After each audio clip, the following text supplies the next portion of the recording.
It's another day. I've taken off the first of the shock absorbers. I'm going to take this one off, else I'll take them two off there and I'll start stripping them. Connor started to degrease the chassis, which is a glorious job. What are you up to, mate?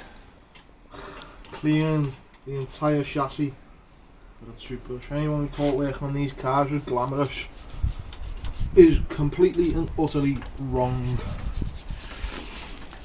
Okay, it's going to be a slow process, but it's the best way we found to get into all the nooks and crannies. So we're degreasing it all and scrubbing it all off with thinners.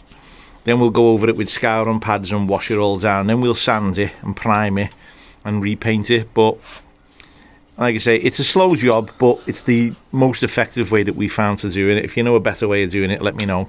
The jet wash will only take off so much, and the rest of it obviously we'll do as we go. So that's where we're up to.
Well, Right, we've got a problem. I bought 2 of these, as you know. But the angle of attack on the hook isn't right. If I hold that up there, I can just put that on there so you can see, right? The key fits in there, and then you untwist it. But if you look at the angle there, when you put the pressure on, it just bounces out and tears it out. So that angle there isn't correct. So what I'm going to try and do is put this in the vise and see if I can hit it with an hammer and bend it over. Otherwise, what I'm going to do is going to leave these for today and bring me welder over and put a big dollop of welds on there and then grind it into the correct shape with the angle grinder. That way we know we're getting a perfect fit in the key. Because they're just not twisting, and I'm not going to waste hours and hours like I did with the first 2. So if I can get, how will I do that? Let me just see. I'm just trying to think, how will I just clamp it up.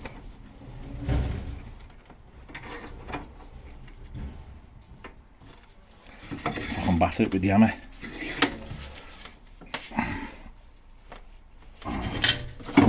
Screwdriver lines a bit of. Well, I don't even think this is going to bend, but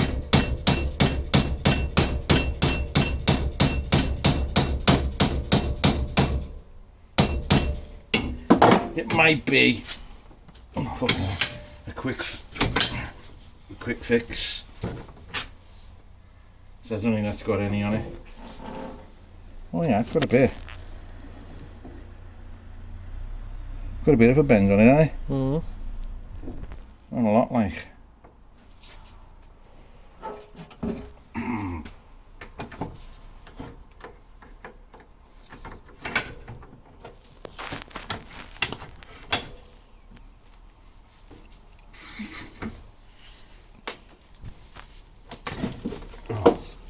That's just gonna it's gonna pull the vise off if I do that way.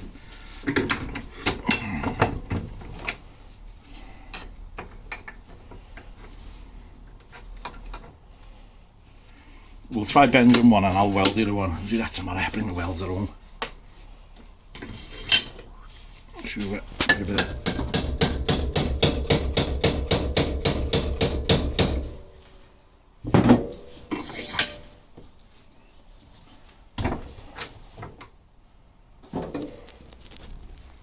That's a far better, okay, the circle's bigger, but it's a far better fit. Right, let's get another. Which one are we on, this one? And what you've probably just seen on the time lapse is the wire brush attachment in the grinder, cleaning all the threads off. If you're going to use one of them, keep your fingers clear and make sure you put a pair of goggles on, because them little bits, when they spit off, they'll take your eye and just knacker your eyeball right up. Right, do you want to put, where's my big tube?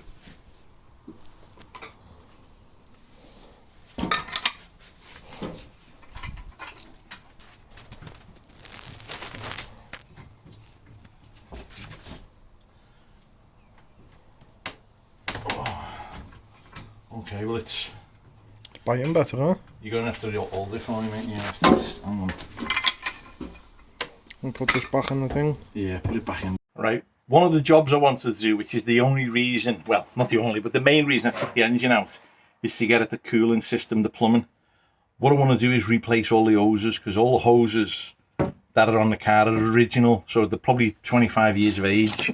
So, to show you this pipe here, you just undo that.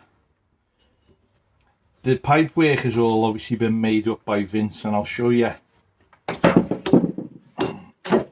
I'll show you the quality of Vince's work. There you go. See that joint, look? It's all welded. This is all stainless steel. And like you say, Vince Wright, the fella who owns RV Dynamics, he's a bloody brilliant engineer. Nowhere near in the level as him, which is why I've got to make sure that everything I take off, I've got to put back the same way. So what we want to do is replace all the hoses. Let's just pull that Jubilee clip off there. I can go in a little box. I'll put that in a box in a minute. So these are the hoses. These are the original rubber hose. And to be honest with you, there's nothing wrong with that. There's absolutely nothing wrong with it. But it's actually reinforced. Look, see the stitching around the outside? So it's a reinforced hose. Obviously, while it's out, we're going to replace everything anyway with brand new silicone. But if I was going to be a scruff and be lazy, I could get away with just putting this back in. So what we do with our little digital caliper, reset that, and then open it up. And the tube's coming up at 31.7 mil, which for the Americans is 1.24 mil, 1.24 inches, so inch and a quarter basically. So let's just go back to here now. Obviously, because I'll be ordering tubes in the UK, I'll order everything in millimeters. So it's 32 mil in as what we call ID. So inside diameter is 32 mil. So what I can do now is order a load of 32 mil. So I'm going to get right angle bends. I'm going to get 27-degree bends and 45 bends. But obviously before I order all that, I'll do a shopping list of what I need. But for now, I'm going to put that back together just so I know how it came apart. So that when we come to put the car back together, I can go, oh yeah, I know where that one goes. Now because this is already off, I'll just mark that up. And I've got a Sharpie somewhere.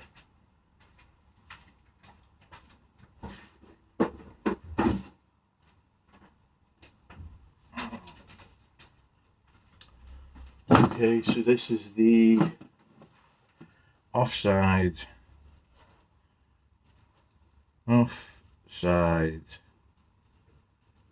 top hose. Okay, so if I just put, you probably won't be able to read that, it'll come up like a mirror image, but if I just put offside top, then when I go to refit it, I know exactly where it comes from. But we could, if I could be bothered,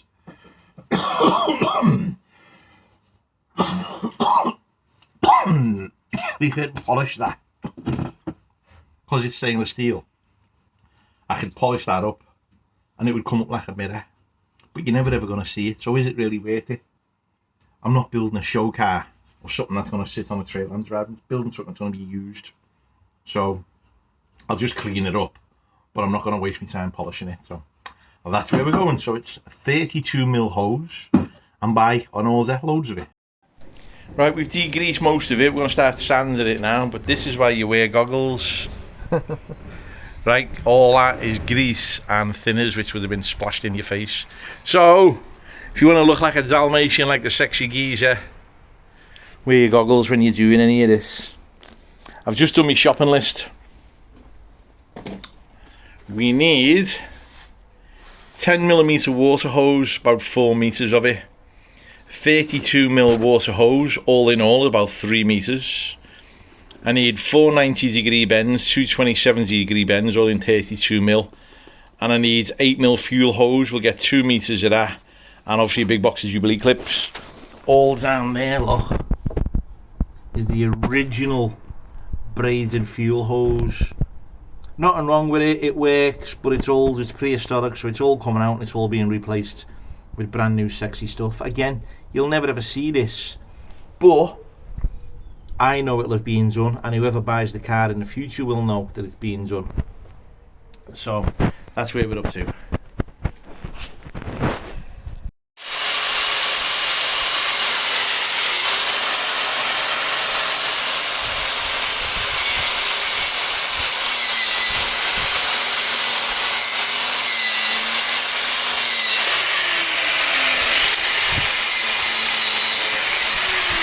So that's what we're going to do to the whole of the back ends. I'm not going to waste your time by showing you this all, but we've got a couple of days in front of us. Right, this is the reason why I want to replace all the hose. Hose itself's fine, but obviously look at the connection.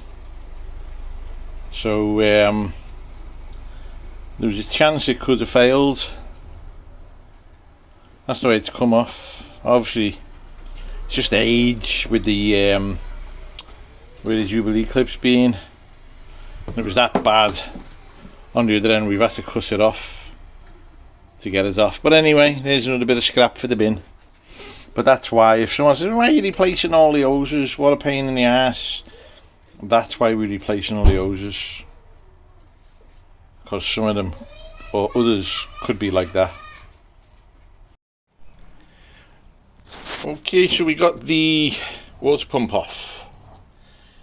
And the bonus is, it spins nice and easy.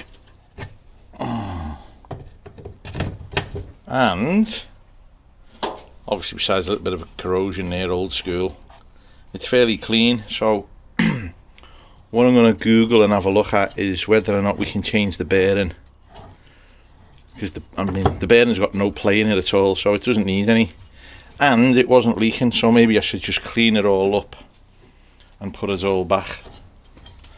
But because the water pump is good, that's just saved us about 160 quid for the new water pump, which is a bonus. But we wanted to get it off anyway, just to check. So while it's off, I'm going to stick a hose pipe in it and, well, probably jet wash and flush through as much of the cooling system as it can, just in case there's any old bits of cack in it. We'll just flush them right through and get as much of it out as possible. So that's where we're up to for that one. So this is where the water pump lived. It's got a little bit of corrosion, as you would expect, but nothing spectacular. Obviously what I've got to do now is clean off all the old gasket and clean all the face off before we put it back. But while it's off, we'll give it a good scrub. So theoretically, if I shove a hose pipe in there, the water should go right through the engine and come out here, as well as there, depending on what we block up. So yeah, we're going to just flush it through with the hose and just get all the old stagnant water out. When we eventually come to rebuild the car, I'm not going to put any antifreeze in it. I'm just going to build it, and then when we think we're ready, we'll fill it up with water. Obviously start it up and bring it up to temperature, because you can guarantee we'll miss one Jubilee clip. It always happens. Doesn't matter how careful you are, you always bloody miss one Jubilee clip, which means you've got a leak, and if you've got a leak, you lose your fluids all over the floor. So with that in mind, what I'm going to do is every time I replace a hose, I'm just going to put a little bit of perspex, a little bit of Tipex or something like that on the Jubilee clip, so I can look at it and go, that's tight, that's tight, that's tight, and check everything.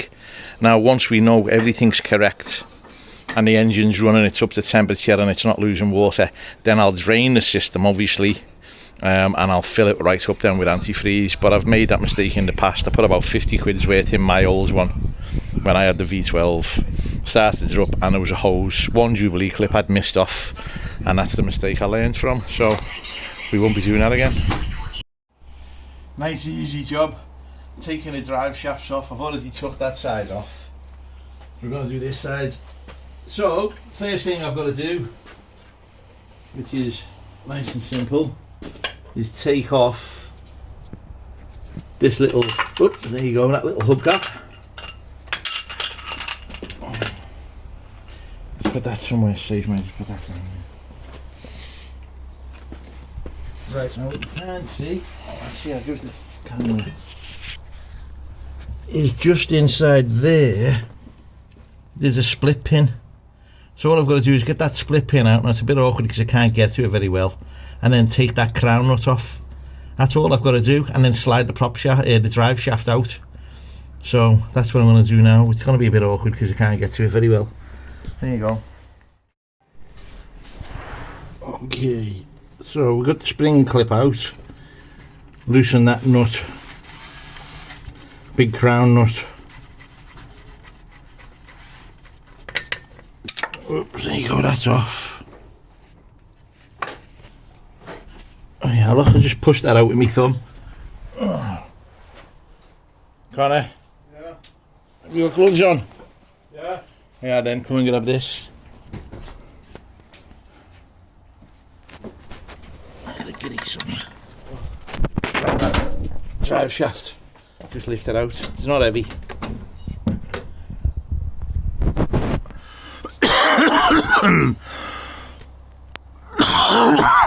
Right. Fuck off. So that's the near side. I'll mark that. We'll clean most of the grease off it. We'll take that down to a prop shaft place and just check them both for balance. Right, as you can see now, the drive shaft's set out.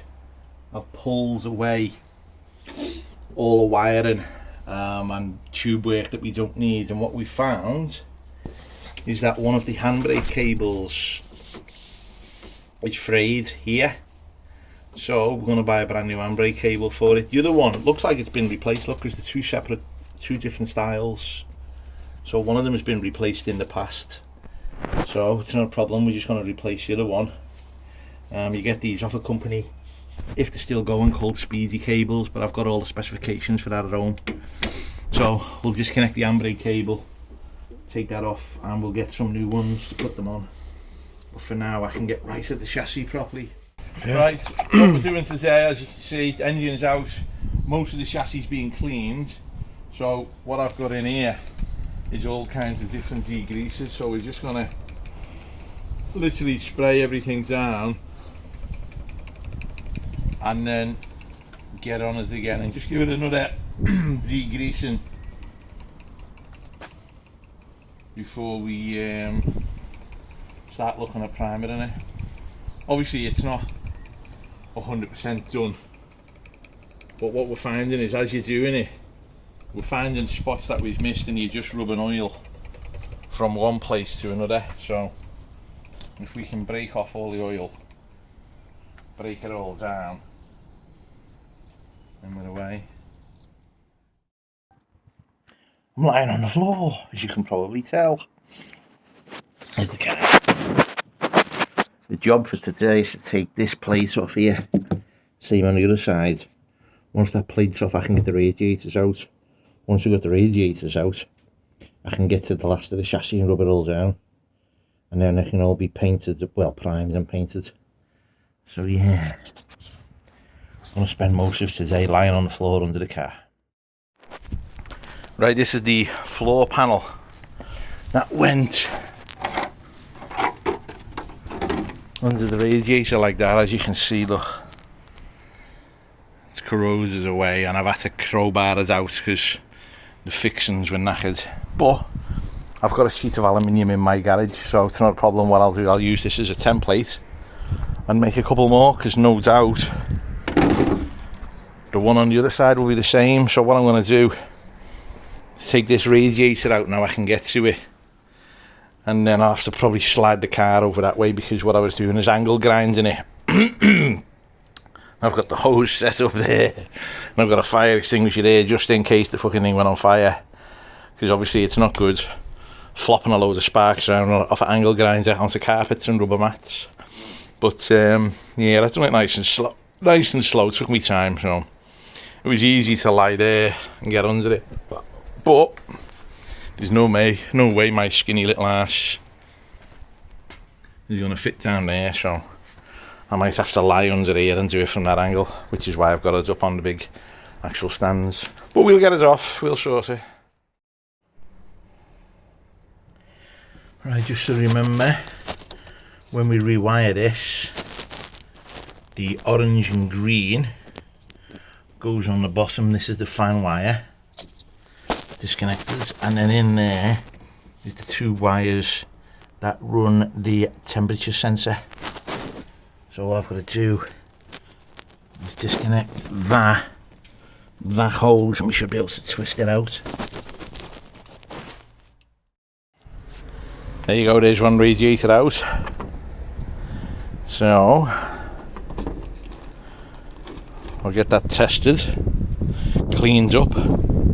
If it doesn't leak, I can reuse it. If it does leak, I'll buy a new one.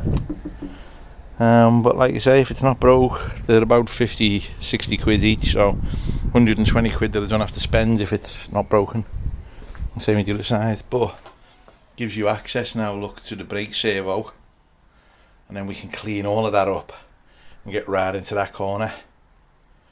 So one side done, now the other side. On the near side radiator, orange and red goes on the bottom, orange and green all only go in one way. Happy fucking days. Right, so anyway, it's orange and green on the top. I thought they were two separate terminals.